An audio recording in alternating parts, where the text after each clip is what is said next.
আপনি দেখে তো মনে হচ্ছে আপনি বিবাহিত লয়, চেঙ্গা মানুষ। আপনি কি জানেন এই কোম্পানির চাকরি যারা করে তারা সকলেই বিবাহিত, অবিবাহিত খামার লেই না। কৃষক জানেন বিবাহিত লিয়ার সুবিধা কি? এরা বাড়ি যাওয়া চায় না, বুঝছেন? বইয়ের খেঁচা নিতে বাড়ি যাওয়া চায় না, অফিসে থাকে যতই গেলাই না কেন। স্যার আমি বিয়ে করছি, প্রয়োজনে স্যার অফিসে থাকবো, বাড়ি যাবো না, তা আমার চাকরি দরকার স্যার। আমারও একই অবস্থা স্যার, আমার না ইন্টারভিউ নেন, আমি আপনার চাকরি করতে চাচ্ছি। ঠিক আছে আপনি বউলের আলোচনা করেন, যদি সুন্দর করে খবর পারেন তাহলে আপনি চাকরি কনফার্ম। স্যার কনফার্ম পাবো মানে আমার নিজের অভিজ্ঞতা আপনি করছি শোনেন। বউ হচ্ছে একটা গৃহপালিত প্রাণী, এরা গিন্নি নামে পরিচিত। অনেকে গৃহিণী কয়, অনেকে বাড়িয়ালি কয়, এক একজন এক একটা কয়।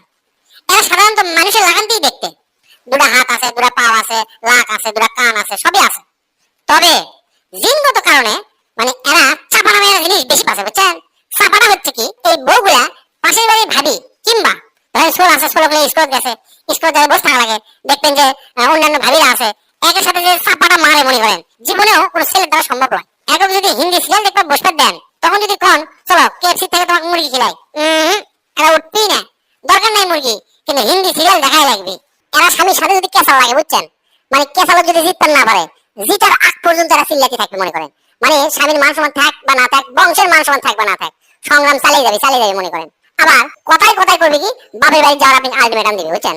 আর একটা দানি চিরন্তনী তো আছেই, ওকে মুখ সবসময় লাগে থাকে। সেটা হচ্ছে যে তোমার সাথে বিয়ে করে আমার জীবনটা শেষ। তুমি জানো আমার জন্য কত ডাক্তার ইঞ্জিনিয়ার লাইন ধরে আমার পিছে পিছে ঘুরছে, কিন্তু তাকে আমি পাত্তা দিইনি। কলেজে কত প্রেম পত্র পাইছি, মানে আমি নায়িকা আসলো নায়িকা, টাইম দিইনি কাকু।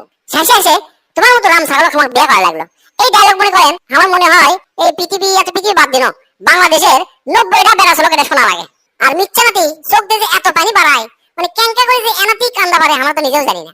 আর নারী নির্যাতনের কেস তো আছে, মানে আমাকে পুরো একটা কপাল, পুরুষ নির্যাতনের কোনো কেস নাই। অথচ এই দেশ জরিপ করে দেখা যাবে যে 100 জনের মধ্যে 70 জন পুরুষ নির্যাতিত হচ্ছে, মহিলা নির্যাতিত হচ্ছে না। অথচ সেই জিনিস বাংলাদেশ নাই। এটা কি কারো চোখ পড়ছে না?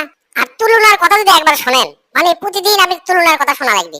মনে করেন আপনার বাড়ি 5 তলা, সব কিছু আছে, তারপরেও বউ কানে কাছে ঘ্যান ঘ্যান করে কি করবে জানেন? দেখছো অমুকের বাড়ি 10 তলা, অমুক BMW গাড়ি চালাচ্ছে, আর তুমি মাত্র এই টয়োটা গাড়ি চালাচ্ছ, এটা হলো?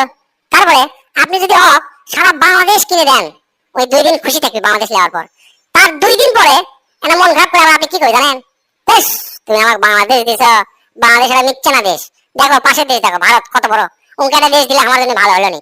মানে জীবনের আমাকে কোনোদিন মন ভান পাইবেন না। এই নাম হচ্ছে বউ, এটা হচ্ছে বইয়ের রচনা।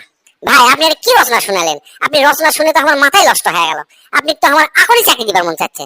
ভাই মিথ্যা না, কষ্ট করে বাইরে যা বসেন, আপনি অ্যাপয়েন্টমেন্ট লেটারটা লিখতে আমার যতক্ষণ দেরি, আপনি চাকরি হতে ততক্ষণ দেরি নাই। যান মিথ্যা না বসেন ভাই, আমি লিখে আপনি চাকরিটা দিচ্ছি, আপনি অ্যাপয়েন্টমেন্ট লেটার নিয়ে বাড়ি যাবেন, ঠিক আছে?